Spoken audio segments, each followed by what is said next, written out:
تو وہ سیٹیں بھی ٹو پارٹیز لے جاتی ہیں. پھر 18th amendment I appreciate it, لیکن انہوں نے مائنورٹی کی سیٹ رکھ دی, وہ ٹاپ پارٹی لے جاتی ہے ہر صوبے سے. تو لہٰذا سینٹ میں ہر صوبے سے جو 23 سیٹیں ہیں, 9 سیٹیں ایسی ہیں unless you COBOL up some workable alliance, وہ آپ کی ٹرو ریپرزنٹیشن ہوتی ہی نہیں ہے, وہ ٹاپ پارٹیز لے جاتی. یہ نہیں ہونا چاہیے تھا if we want to do reforms. پھر 18th امینڈمنٹ نے ایک اور کام کیا جس کا آپ نے اپنی گفتگو میں ذکر کیا کہ اگر یہ ہاؤس آف فیڈریشن ہے تو فیڈریٹنگ یونٹ سے لوگ آنے چاہئیں. اسلام آباد کی بھی 4 سیٹیں, اب یہ پارکنگ لاٹ ہے. بھٹو صاحب نے جب یہ بنوائی 73 کے آئین میں تو نرگس زمان کے آنی یہاں کے مقامی باشندے تھے. دوسرا انہوں نے ایک ٹیلنٹ کی ونڈو بھی رکھی کہ عزیز احمد صاحب سینیٹر بنے جو فورن منسٹر بھی رہے. لیکن ماشاءاللہ اس کے بعد اب اگر 4 سیٹیں ہیں, واحد پی ٹی آئی کی سینیٹر ہیں جو یہاں سے ہیں, ورنہ 2 ملتان سے ہیں, 1 لاہور سے ہیں, تو اسلام آباد کی نمائندگی ہی نہیں ہے. 18th امینڈمنٹ نے اے این پی کے احمد خان وہ بلوچستان ادھر سے چلے گئے ہیں. یہ روایت اور رسم 85 کے بعد بہت چلی, یعنی اس میں ڈسٹورشن کافی آ گئی. تو آپ یہ بتائیں نا. نہیں, اس میں ایک چھوٹا سا ایک نقطہ. 18th امینڈمنٹ نے صرف یہ کیا کہ you shall be voter in the province اور فیڈریٹنگ یونٹ جہاں سے آپ الیکشن لڑ رہے ہیں. اب اگر کوئی مجھے یہ کہے کہ یوسف رضا گیلانی صاحب نے حلقہ 148 میں ووٹ نہیں ڈالا تھا, اسلام آباد میں ڈالا تھا, تو میں نہیں مانوں گا. یا رانا محمود الحسن صاحب نے ملتان میں نہیں ڈالا تھا, اسلام آباد میں ڈالا تھا, یا اسحاق ڈار صاحب نے لاہور میں نہیں ڈالا تھا, یہاں ڈالا تھا. تو ہم نے اپنے اداروں کو, جمہوریت کو خود سیاستدانوں نے اتنا مذاق بنایا ہے کہ وہ جو ایک انسٹیٹیوشنل اسپرٹ ہوتی ہے نا وہ ڈائلیوٹ ہو جاتی ہے. ہاں, میں اسی پہ بات پہ آ رہا تھا کہ بنیادی طور پہ ایک ہاؤس آف وزڈم جو آپ نے کہا نا, یہ ہاؤس آف فیڈریشن بھی ہے, وزڈم بھی ہے, کہ جس میں سینئر پڑھے لکھے لوگ, ٹیکنوکریٹ, چلیں ٹھیک ہے مان لیتے ہیں بعض اوقات ضرورت ہوتی ہے جو پڑھے لکھے ایکسپرٹس ہیں ان کی, لیکن اس کے نام پہ جو کھلواڑ ہوا ہے اس کی ریفلیکشن موجودہ اسمبلی میں, موجودہ سینٹ میں آپ کو کیا مل رہی ہے؟ دیکھیں, اس کی تھوڑی سی جڑیں پیچھے جاتی ہیں. سینٹ نے جب رضا ربانی صاحب چیئرپرسن تھے, 18th امینڈمنٹ, فیڈرلزم, سب چیزوں پہ بڑا سٹینڈ لیا. تو اس کو ڈائلیوٹ کرنے کے لیے ہم سنجرانی ماڈل لائے, اور Sanjrani model initially P T I اور پی پی پی کی مدد سے آیا. ان کے پاس میجورٹی نہیں تھی لیکن they overturn P M L, کسی نے کیا اس کو نا, جو بھی. پھر اس کے بعد سے سینٹ ڈائلیوٹ سے ڈائلیوٹ تر ہوتا چلا گیا, اور اب اگر مجھے کہیں تو ڈائلیوشن تو وہاں سے شروع ہوئی. اس کے بعد ریکلیم کرنے کی کسی نے کوشش کی ہے تو انفارچونیٹلی اس کے بارے میں صفر کارکردگی ہے ان سیاسی جماعتوں کی جو فیڈرلزم کا جھنڈا بھی اٹھاتی ہیں, سب کچھ کرتی ہیں. ایم کیو ایم نے ایسے لوگوں کو کراچی سے سینیٹر بنوایا, مثلا بیرسٹر سیف پشاور کے ہیں, کراچی سے بنے. عتیق صاحب ہوتے تھے پنڈی کے بزنس مین ہیں, کراچی سے بنے. شاہی سید صاحب وہاں سیاست کرتے ہیں, وہ خیبر پختونخوا سے بنے. سرتاج عزیز صاحب 2-3 صوبوں سے بنے. پروفیسر خورشید بنے, اور بہت سارے, مصطفیٰ نواز کھوکر سندھ سے جا کے بنے. میں ایک بندے کو جانتا ہوں جنہوں نے آنریبلی, مثلا وہ 2 بار خیبر پختونخوا سے سینیٹر رہے, انہیں کہا گیا کہ آپ ادھر سے سندھ سے آ جائیں. انہوں نے کہا نہیں, یہ فیڈریٹنگ یونٹ کی نمائندگی کرتا ہے, اور وہ ہیں فرحت اللہ بابر. اسی لیے وہ سائٹ پہ بیٹھے ہیں آج کل. ہاں, فرحت اللہ بابر صاحب اصول کی بنیاد پہ, جب میرا خیال ہے چترال میں بلاول بھٹو زرداری نے تقریر کی کہ جو 70 سال کے اوپر کے بابے ہیں وہ سائٹ پہ ہو جائیں, تو کیونکہ انہوں نے بہت سیاست کر لی, ابھی ہمیں سیاست کرنے دیں, تو 2 دن کے بعد ہی انہوں نے استعفیٰ دے دیا. اسلام آباد سے ہمارے وہ دوست ہوا کرتے تھے مرحوم انور بیگ, وہ بھی سینیٹر بنے, لیکن چونکہ وہ مخدوم امین فہیم کے دوست تھے تو انہیں کراچی سے منتخب کروایا گیا تھا. تو اس طرح بہت ساری مثالیں ہیں. پھر اب محسن نقوی کو آپ نے دیکھ لیا, وہ بلکہ اس حوالے سے رانا ثناء اللہ نے بڑی دلچسپ بات کی, وہ بڑی کمال, انہوں نے کہا جی ان کی مہربانی ہے, انہوں نے انٹیریئر منسٹر بننے پہ اتفاق کیا, ورنہ وہ چاہتے تو وزیر اعظم بھی بن سکتے تھے. دیکھیں, یہ اب اگین آپ دیکھیے کہ محسن نقوی صاحب جب نامینیشن پیپرز، مجھے ان کی ذات پہ کوئی نہیں ہے، لیکن ہمارا آئین کہتا ہے کہ if you are care takers تو آپ آنے والی اسمبلیوں میں نہ آپ، نہ آپ کی اسپاؤس، نہ آپ کے بچے آ سکتے ہیں. اس رسم کو ڈائلیوٹ کیا گیا پہلی بار جب مصدق ملک نگران وزیر سینیٹر بن گئے. پھر پی ٹی آئی نے کیا جب علی ظفر نگران وزیر سینیٹر بن گئے. اور اس بار تو فلڈ گیٹ کھل گیا، ہر پارٹی کے سر پہ مثلا نگران وزیر اعظم بھی سینیٹر بن گئے ہیں، محسن نقوی صاحب بھی بن گئے ہیں، یہ واڈا صاحب تو خیر ایک اور برکت کے طفیل آئے ہیں، لیکن یہ دو تو نگران تھے. پھر چیف منسٹر بن گئے ہیں ادھر.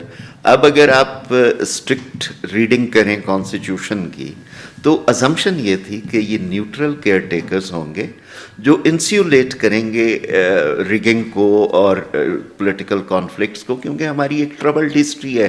77 کے بعد الیکٹورل ریزلٹس ڈائجسٹ نہ کرنے کی وجہ سے ڈیموکریٹک ڈسرپشن آ گئی. تو اس ازمپشن پہ بنایا گیا تھا کیئر ٹیکر کا پورا سسٹم. اس کی وہ روح کو انہوں نے برباد کر دیا، یعنی آپ برباد کر دیا. اور اب تو ایسی بات بھی ہوتی ہے کہ بھئی پھر ایسا ہی کر لیں کہ سینیٹرز کی ایک کمیٹی بنا دیں جو ڈے ٹو ڈے افیئرس کو دیکھے. اور سینٹ کے اندر بھی ریفارم آنی چاہیے کہ مثلا اب یہ ڈس فنکشنل ہو گیا، آپ ایک ٹریڈیشن کے طور پہ ایوالو کر لیں کہ چیئرمین بھلے اگر آیا ہے 6 سال والی ٹرم سے تو پھر ٹھیک ہے، وہ تو کنٹینیو کرے گا till the arrival of the next one. ورنہ ڈپٹی چیئرمین رکھ لیں جو 6 سال کا ہو، تاکہ یہ اب پچھلے دونوں تھے چیئرمین اور ڈپٹی چیئرمین دونوں ریٹائر ہو گئے تو دیر از نو میکنزم کہ اس کی کنٹینیو. اس پہ مطلب مزید اب سوچ بچار کی ضرورت ہے، اصلاحات کی ضرورت ہے. ایگزیکٹلی، بہت زیادہ. اچھا، جو آپ نے برکت کے طفیل کی بات کی تو اس کے ذریعے تو وہ جو برکت کے طفیل ہے وہ کیا ہے؟ یہ دیکھیں رمضان کا مہینہ ہے، صادق سنجرانی دیکھ لیں، محسن نقوی، فیصل وابڈا، یہ سینٹ ایسے ہی چلتا رہے گا؟ آئی وڈ سے اس وقت تو پورا پولیٹیکل سسٹم ہی ایکلپسڈ ہے نا، کہ آپ فرما بردار ہو، تابع دار ہو. ہمارے ملک میں 2 آئین ہیں، ایک لکھا ہوا آئین ہے کوڈیفائڈ آئین، اور ایک جو آئین چلتا ہے. تو جو آئین چلتا ہے، جو اس کے ساتھ چلتا ہے، اس کے لیے فارم 47 بھی ہے، سینٹ کی سیٹ بھی ہے، وزارتیں بھی ہیں، سب کچھ ہے. انفارچونیٹلی یہ ایک ایسا ملک جو جمہوریت کی بنیاد پہ بنا، جس میں آپ کو خوشی ہونی چاہیے کہ ڈیموکریٹک ریسیشن کے زمانے میں آپ کا نوجوان ابھی مایوس نہیں ہوا، وہ پارٹیسپیٹ کرتا ہے. اس نے وہ جو ٹریڈیشنل کیمپین، بیریئرز تھے، ٹرانسپورٹیشن تھی، کیمپس تھی، اس کو ختم کر کے ثابت کیا کہ بھئی میں ووٹ دینا چاہتا ہوں، میں کسی کو منتخب کرنا چاہتا ہوں. یہ الگ بات ہے کہ دیکھیں پالیٹکس میں you can't be darling of every body, اور یہ پلورلسٹک پالیٹکس ہے. نوجوانوں کو بھی یہ سمجھنا ہوگا کہ پولیٹیکل گیم میں there are other players as well, اور کوئی ملک میں انقلاب نہیں آیا، یہ ایک ایوولوشنری پروسیس ہے. You can gain 2/3، you can gain simple majority, لیکن you have to coexist with other political actors. لیکن ہیونگ سیڈ دیٹ، ابھی تک ہمارا نوجوان، ہماری میجر پاپولیشن، مجھے لگتا ہے کہ اتنے کرائسس کے الیکشن میں بھی 50% تک تو لے گئے ٹرن آؤٹ کو. تو اس کو بجائے آپ ڈی مورلائز کریں کہ بھلے آپ ووٹ ڈال لیں، کچھ نہیں بننا، بھلے آپ کچھ کر لیں، کچھ نہیں بننا وہی ہے جو فیوز و برکات سے ہوگا. تو وہ برکات کی ایک طویل فہرست ہے. ہاں، لیکن میرا خیال ہے بہت زیادہ عرصے تک اس قسم کی چیزیں، وہ کہتے ہیں سسٹینیبل، دیر پا ہوتی شاید ماضی میں بھی ہوں گی. پہلے ذرا پردہ تھا، اب political actors are so naked کہ مثلا رانا ثناء اللہ کے بیان کا آپ نے ذکر کیا، پی پی پی والوں نے سندھ میں بیان دیا کہ آپ کو بھی پتہ ہے کہ وہ کہاں سے آئے ہیں. آپ کو یاد ہوگا کہ انہوں نے ایک ٹی وی شو میں بوٹ، شاید واحد سیاستدان نے، فیصل وابڈا نے لا کے بوٹ رکھ دیا تھا شو میں. تو ایسا ہی ہوتا ہے پھر. تو یہ جو اس لحاظ سے پھر ہم کہیں کہ جو سینٹ اتنے زیادہ اس پہ اخراجات ہوتے ہیں، کیا وہ صرف ایک کلب بن کے رہ گیا ہے، تفریحی کلب اور عمراء کے لیے؟ یعنی آپ کو یاد ہوگا سینیٹر گلزار ہوا کرتے تھے، پھر اس کے بیٹے آ گئے وقار، ہر ٹرم میں وہ. امتیاز صاحب، اس میں 2 چیزوں کو دیکھنا پڑے گا. ہمارے ہاں اس پہ بہت کم مباحثہ ہوتا ہے. ہماری ٹوٹل جو پارلیمنٹری کمیونٹی ہے وہ کوئی 1181 لوگ ہیں, جو کیونکہ لوکل گورنمنٹ سے تو ہم ویسے ہی بھاگتے ہیں. 336 MNAs, 96 senators, 371 in Punjab, 168 in Sindh, 145 in Khyber Pakhtunkhwa and 65 ان بلوچستان. آپ سن کے حیران ہوں گے, اس کا 27-28% ایسا ہے women reserve seats, minority seats and Senate, which is a 1/4 of political wealth. یہ پارٹی کے لیڈر کی رضا پہ بانٹا جاتا ہے کہ کسی خاتون MNA بننا ہے, MPA بننا ہے, مائنورٹی بننا ہے, سینٹ میں جانا ہے. تو وہی اٹ انٹیلز کہ یہ سیاسی جماعتیں کیسے فیصلہ کرتی ہیں کہ ٹکٹ کس کو دینا. جو 18ویں ترمیم کے تحت تو ہم نہیں اس کو ہم مثلاً ایک ایسا ملک جس میں 28% سیاسی دولت کل 100% کا محض پارٹی کے ٹکٹ پہ ڈسٹریبیوٹ ہوتا ہو, ویمن نے کوئی ووٹ نہیں لینے, سینٹ میں چلو پھر بھی ایک ریچول ہے, حالانکہ by the way Azad vote ہے, کسی اور کو آپ دینا چاہیں, لیکن پارٹیاں ڈسپلن میں لاتی ہیں. تو اس کا ہونا تو یہ چاہیے تھا کہ کوئی ڈیموکریٹک کورسپونڈنگ میکنزمز بنتے. اب میں آپ کو ایک مثال دوں, 2 خواتین سینیٹر بنی ہیں پنجاب سے. کیا خواتین اتنی کام رہ گئی ہیں کہ وہ پہلے انہوں نے پنجاب اسمبلی میں حلف اٹھایا, پھر وہ MNA بھی بنی, ایک نے حلف اٹھایا ایک نے نہیں اٹھایا, ابھی اٹھانا تھا شاید, اب وہی 2 سینیٹر بھی بن گئی ہیں. تو آپ نے اتنی زیادہ سیاسی دولت رکھی ہے, تو اس کے 2 ہی لاجیکل وجوہات ہو سکتی ہیں کہ اب خاندان میں خواتین کم ہو گئی ہیں. میں تو اکثر کہتا ہوں شکر ہے وہ یہ نہیں کہتے خاندان والے کہ ہمارا دور پار کا وہ مائنورٹی عقیدے سے تعلق رکھتا ہے, ورنہ سیٹ اسے بھی دے دینی تھی. سینٹ میں بھی یہی کیفیت ہے. تو ایک ڈیموکریٹک کلچر جو وائبرنٹ ہوتا ہے وہ جمہوری جماعتیں لاتی ہیں. انفارچونیٹلی ہمارے ہاں پارٹیز نہیں ہیں. اچھا پارٹیز تو ہیں, اس میں جمہوری سوچ نہیں ہے. جمہوری انہوں نے جاگیردار ہے, چودھری ہے, نہیں, اس کو انسٹیٹیوشنلائز نہیں کیا. مثلاً آپ کل سیاست جوائن کرنا چاہیں تو کوئی انٹری پوائنٹ ہے ادر دین بینگ ATM, آپ جا کے خرچہ کرنا شروع کریں, you will be on radar. Senate میں آپ ضرور آ جائیں گے, یا پھر کہیں سے NOC لے آئیں تکڑا سا, فیوز و برکات میں آ جائیں گے. لیکن ایک جسے ہم پولیٹیشین ان پروسیس کہتے ہیں کہ جی آپ نے پارٹی کے اندر کام کیا, آپ لیڈر کو سٹیپ بائی سٹیپ کلائم کرتے گئے. انفارچونیٹلی اچھا وہ جن جماعتوں میں ان کو عوام ووٹ نہیں دیتے, مذہبی جماعتوں میں تھوڑا سا ایک کلچر ہے, لوگ کافی ہاں, لیکن ڈسلیوشن ہو گئے. اس کا مطلب یہ ہے کہ لوگ مذہب کے لیے ٹھیک ہے ان کے رول کو ایکنالج کرتے ہیں, لیکن جو ڈائنامک پولیٹیکل سیاست کے لیے نہیں, اور اکانومی اور ساری چیزیں اس کے لیے وہ کسی اور کو ٹرسٹ کرتے ہیں. اور ملٹی پلورلٹیز آف ٹرسٹ ہیں یہاں پہ. آپ مثلاً دیکھیں سب سے زیادہ آپ کو پارٹیاں بلوچستان میں ملیں گی.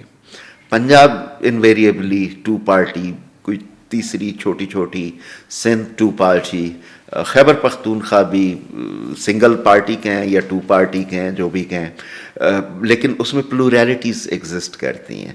تو ہونا یہ چاہیے کہ ہم ایک صحت مند مقابلے کی فضا, میں بلکہ کہتا ہوں کہ اگر سیاست میں پیر گھرانہ سب کا ہوگا تو پھر تو گدی نشینی کا مقابلہ ہے نا, پھر کوئی پولیٹیکل کمپٹیشن نہیں ہے. تو ابھی آپ نہیں سمجھتے کہ بنیادی طور پہ تو گدی نشینی کا مسئلہ تو ہے, 2 گھرانے نہیں, تینوں بھی ٹو بی آنیسٹ جو وہ نہیں. لیکن اگر آپ دیکھیں کہ پچھلے 35 سال میں جتنی انویسٹمنٹ 2 بڑی جماعتوں کی ہوئی ہے, اب وہ بھی ایونچولی ایک بڑی پارٹی کے سہولت کار ہو گئے نا. تو نہیں, میں تو اس میں سوری ٹو سے مثلاً سب پارٹیز کا NOC لینے کی دوڑ میں ہے کہ بھئی آپ ان کی کیوں حمایت کر رہے ہیں, ہماری کیوں نہیں کر رہے, فلاں یہ وہ. تو یہ اس طرح سیاست دن بدن, میں وہ کہتا ہوں کہ ہیرے کی انگوٹھی چاٹ کے خودکشی کر رہی. اچھا, یہ بڑا زبردست ایکسپریشن ہے کہ ہیرا چاٹ کے اور خودکشی انہوں نے کر لی ہے. اس میں مطلب کوئی ویلیو, کوئی نارم, کسی چیز کا کوئی آئین کا, پالیٹکس کے بارے میں کہتے ہیں آرٹ آف پاسبل, لیکن وہ possibilities are confined within the 4 walls of the constitution. اگر آپ اسے موم کا ناک سمجھ لیں گے, جدھر مرضی مروڑ لیں گے, تو پھر نہ کانسٹیٹیوشنلٹی رہے گی، نہ ایک میچور پولیٹیکل کلچر آئے گا. مگر مجھے بعض اوقات بڑا دکھ ہوتا ہے کہ ہم آئین کی تقریر آپ ہر ایک سے کہیں گے، لیکن ایڈہیرنس ٹو کانسٹیٹیوشن اس کے بارے میں ہمارے معاشرے میں مانیٹرنگ بھی نہیں ہوتی. جی اسی پہ میں سوال کرنا چاہ رہا تھا، جو کہ آئین کو کہتے ہیں کہ اپ ہولڈ کرنا، جو ہمارے پارلیمانی اراکین ہیں، کیا وہ اپنا بنیادی فریضہ انجام دیتے ہیں؟ ہم اس پہ پہلے بھی وہ ڈسکشن کمزور فریق ہیں. وہ جو اگر جینون سیاستدان ہے وہ کمزور فریق ہے، کیونکہ میں پارلیمنٹ کے ساتھ خاصا کام کرتا ہوں. لیکن اگر کہیں کہ وہ جوہلا ہیں تو یہ میں ماننے کے لیے تیار نہیں ہوں کہ آفٹر آل یہ کانسٹیٹیوشنل فریم ورک انہوں نے ہی بنایا ہے ہر مسئلے کا. اور اسے کہتے ہیں ورک ان پروگرس. حالات چینج ہوئے ہیں، ڈیجیٹل رائٹس کا اب زمانہ آ گیا ہے اور چیزیں، تو یو کیپ امپروونگ. نہیں، امپرومنٹ تو ظاہر ہے ساتھ ساتھ ہوئی ہے، لیکن اگر آپ اس پہ غور کریں کہ اس کا پاکستان کے عوام کو، پاکستان کے آئین سے یہ کس عوام کے مفادات سے اور آئین سے کس حد تک یہ اس وقت کا جو نظام ہے مطابقت رکھتا ہے، پھر بہت سارے سوالات اٹھتے ہیں. ہم پہلے وہ ڈسکشن ایک دن کر رہے تھے کہ national finance commission, council of common interest, یہ بڑے بنیادی ایشوز ہیں جو آئین میں درج ہیں، اس پہ بحث نہیں ہوتی ہے. لیکن اگر ایک ڈاکٹرائن آ جائے کہ جی فیڈرلزم تو کھا رہا ہے اس ملک کو، اور وہ پاورفل کوارٹرز سے آئے، آپ نے بھی لکھا تھا نا اس پہ، تو پھر تو محمود و ایاز سہم کے بیٹھ جاتے ہیں. اب آپ کے ملک کا سب سے بڑا مسئلہ اس وقت public debt, external and internal. یہ فیڈرل لیجسلیٹو لسٹ پارٹ 2 میں ہے. میں کیونکہ کونسل آف کامن انٹرسٹ کی انسٹیٹیوشنل ہسٹری پہ اور کام کرتا ہوں، trust me, after 18th amendment بنا، اور اس کے پیچھے ایک کانٹیکسٹ تھا.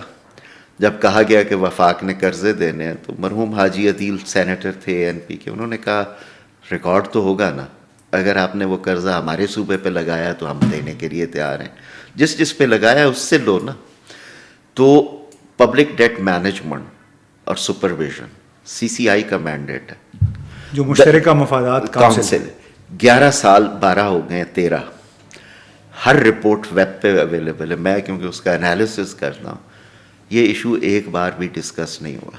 اتنا بڑا چیلنج ہے. کیا اجازت نہیں ہے؟ جب آپ وزیر خزانہ تحفتاً لیں، اور تحفہ بھی ایسا ہو، مثلاً حفیظ شیخ صاحب ایسا تحفہ تھے جو ایک سے زیادہ جماعتوں نے اس سے استفادہ کیا. شوکت ترین صاحب بھی ایسا تحفہ تھے جس کا ایک سے زیادہ جماعتوں نے استفادہ کیا. ایسا ہی ہے نا. این ممکن ہے اورنگزیب صاحب بھی ایسا تحفہ ہوں جس کا ایک سے زیادہ لوگ فائدہ اٹھائیں. اچھا، ان کو دیکھ کے لگتا ہے پاکستان میں اب کال ہو گیا ہے ایکسپرٹس کا؟ ہمیں سارے اپنے جو اکنامکس کے ڈپارٹمنٹ ہیں بند کرنے چاہیے. کہ مثلاً دیکھیں، ایک ہوتی ہے ٹیکنو فکسیشن، وہ تو ہر کوئی کر سکتا ہے. ایک ہوتی ہے پرو پیپل اکنامکس، کہ آپ انویسٹ کہاں کر رہے ہو، لوگوں کو تعلیم دے رہے ہو، صحت دے رہے ہو، ٹرانسپورٹ دے رہے ہو. IT کا زمانہ آ رہا ہے تو اس میں کتنا سٹارٹ اپس کو سپورٹ کر رہے ہو. نوجوانوں کی آبادی ہے، سپورٹس کا کلچر پہ. مثلاً آپ کا ارشد ندیم جو اتنے میڈل لے اور وہ کہتا یہ پایا جائے کہ میری پرانی جیولن ٹوٹ گئی ہے، تو میرا خیال ہے ہماری اسپینڈنگ پریورٹیز بہت غلط ہیں. ہمیں انہیں ٹھیک کرنا چاہیے. اور پھر ایسی بھی ہیں، ابھی کوئٹہ کے ڈپٹی کمشنر نے ایک آپریشن شروع کیا، یہاں بھی وہ ڈپٹی کمشنر رہ کے گئے. کہتے ہیں جی کوئٹہ میٹروپولیٹن کارپوریشن اتنے کی مقروض ہے، لیکن صرف کوئٹہ میٹروپولیٹن کارپوریشن کی جو پراپرٹیز ہیں، شاپس ہیں، وہ کسی نے 25 روپے ماہانہ کرائے پہ لاٹ کرائی ہوئی ہے، کسی نے 55 روپے، جبکہ وہی آگے دے دیتا ہے 50,000 60,000 میں. یہی کام تو اور شہروں میں لاہور میں. یہ مرتضیٰ وہاب نے کراچی کے حوالے سے یہ ویب پہ رکھا تھا. صرف آپ کہتے ہیں پیسہ نہیں ہے، پیسہ موجود ہے، آپ نے ایلیٹ کو سبسیڈائز کیا ہوا ہے، مافیاز کو پیٹرنائز کیا ہوا ہے. اگر لوکل گورنمنٹ صرف اپنی پراپرٹیز کو مارکیٹ ریٹ پہ دے دیں تو آپ کے پاس صحت تعلیم کے لیے اچھا خاصا بجٹ نکل آئے گا. لیکن یہ تو وہ سیاست کرے گی نا جو عوام کے سہارے ہوگی. جو سیاست NOC کے سہارے ہوگی اسے تو خوش اور راضی رکھنا ہے. چلیں آپ نے ختم کر دیا, تمام بحث کو سمیٹ دیا ہے کہ یہ سیاست جو ہے وہ NOC کی مرہون منت ہے. اب سب کو پتہ ہے کہاں سے NOC ملتا ہے, کس طرح تمام لوگ, تمام بڑے سیاستدان, اب تو سبھی اس میں شامل ہو گئے ہیں, دوڑے دوڑے چلے جاتے ہیں. وہ شیخ رشید کہا کرتے تھے کہ سارے گیٹ نمبر 4 سے آتے جاتے ہیں GHQ کے, تو اب معلوم نہیں کون کون وہاں سے گیا. کسی کو جانے کی ضرورت بھی نہیں پڑی, کیونکہ اگر کوئی گھر بیٹھے ہی اپنی خدمات آفر کر دے تو ان کو جانے کی ضرورت نہیں ہوتی. گھر بیٹھے بیٹھے بہت کچھ مل جاتا ہے, اور اس کے ہم دیکھ رہے ہیں سینٹ کے الیکشن میں کیا ہوا, کون کہاں سے آیا ہے. بہت بہت شکریہ ظفر, بڑی سیر حاصل گفتگو ہماری ہوئی, اور کوشش یہ کریں گے کہ ایک اور نشست میں پاکستان کی جو پارلیمانی تاریخ ہے اس حوالے سے گفتگو کو مزید آگے بڑھائیں. بہت بہت شکریہ.